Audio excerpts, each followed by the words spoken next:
Մի շատ կարևոր հարց կա, որի մասին ուզում եմ բաց անկեղծ ձեզ հետ խոսել։ Ինձ համար պարզ է, որ Ռուսաստանը Հայաստանին չի համարում գործընկեր պետություն։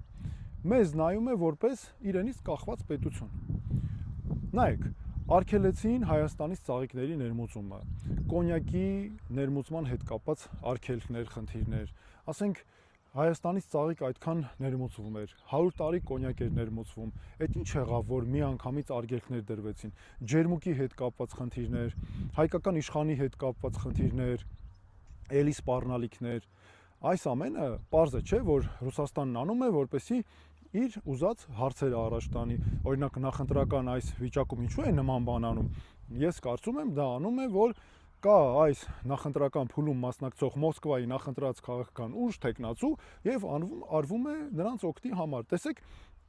մեր տնտեսության մեջ կան ցավացող կետեր, զգայուն խոցելի կետեր, դրանց վրայով գնում են, որով ճնշում են առաջացնում իհարկե։ Եվ այս իշխանությունը այդ առիթից նաեւ օգտվում է։ Տեսեք ինչ է ստացվում։ Քանի որ կա Ռուսաստանի նախընտրած քաղաքական ուժ, տեխնացու, հենց արգելք է լինում, այս իշխանությունը ուրախանում է, անգամ իմ հոտ տպավորություն է, որ ամեն մի արգելք իրենց նվեր են համարում, այսինքն տպավորությունը որն է, այդպես էլ կա, որ քանի որ իրենց ընդդիմադիր ուժը Ռուսաստանի նախընտրածն է, ինչ են անում,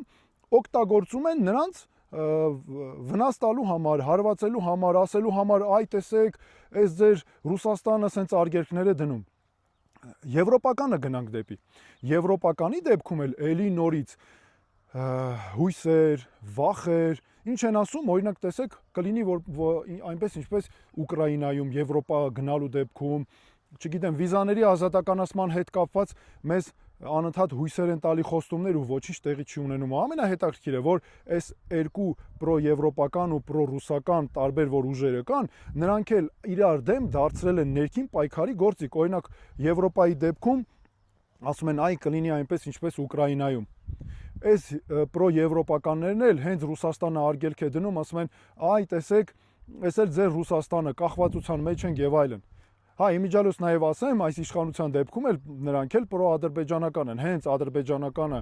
Ադրբեջանը անգամ մի շաբաթ լռում է, էլի ուրախանում են, օգտագործում են մեր դեմ, այ տեսակ, Ադրբեջանը ոչինչ չի անում եւ այլն, ու հանկարծ որևէ բան տեղի է ունենում, այս բոլոր ուժերը իրար մեջ օգտագործում են կողմնորոշումները իրար դեմ պայքարի համար, այսինքն ինչ է ստացվել, արտաքին կողմնորոշումը դարձել է ներքին պայքարի գործիք, իրար դեմ պայքարի գործիք։ Մինչդեռ իրականում պետք է մենք առաջնորդվենք Հայաստանի շահով, սա է լուծումը, Հայաստանի շահով առաջնորդվելու դեպքում, տեսեք ես ոնց եմ մտածում, ես օրինակ լինեմ, ինձ համար ամենակարևորը իմ երկրի օգուտը որն է, ես չեմ կարող իմ հարաբերությունները փչացնել այս պահին Ռուսաստանի հետ, եւ դա իմ շահից չի էլ բխում, չեմ կարող նույնը անել Եվրոպայի հետ, որտեղ էլի մեր շահից չի բխում, պետք է ինչ անենք, ամեն տեղից վերցնենք մեզ համար օգտակարը, կարևորը, որը մեր շահերից է բխում։ Բայց այստեղ մի կարևոր բան էլ կա, հա, նաև իհարկե չհրաժարվելով մեր պարտավորություններից։ Բայց այստեղ մի կարևոր բան էլ կա, ժողովուրդ ջան, մենք իրավունք չունենք եւ չպետք է հանուն մեր երկրի ինչ որ կողմ բռնենք։ Եթե ինչ որ կողմ ենք բռնում ու ամբողջը դնում ենք այդ կողմի վրա, օրինակ Ռուսաստան, Եվրոպա,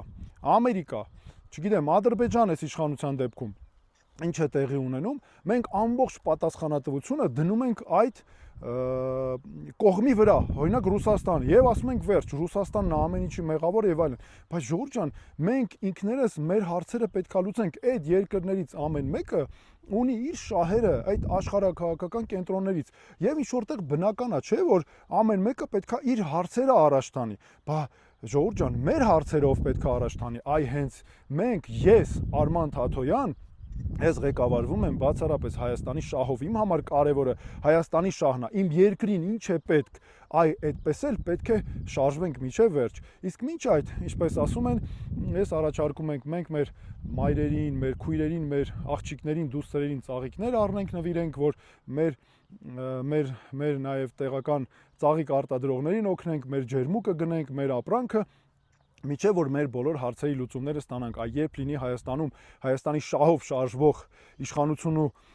ղեկավար, այդ ժամանակ այս բոլոր հարցերը կլուծվեն, որտեղ մենք ամեն տեղից էլ ունենք կարևոր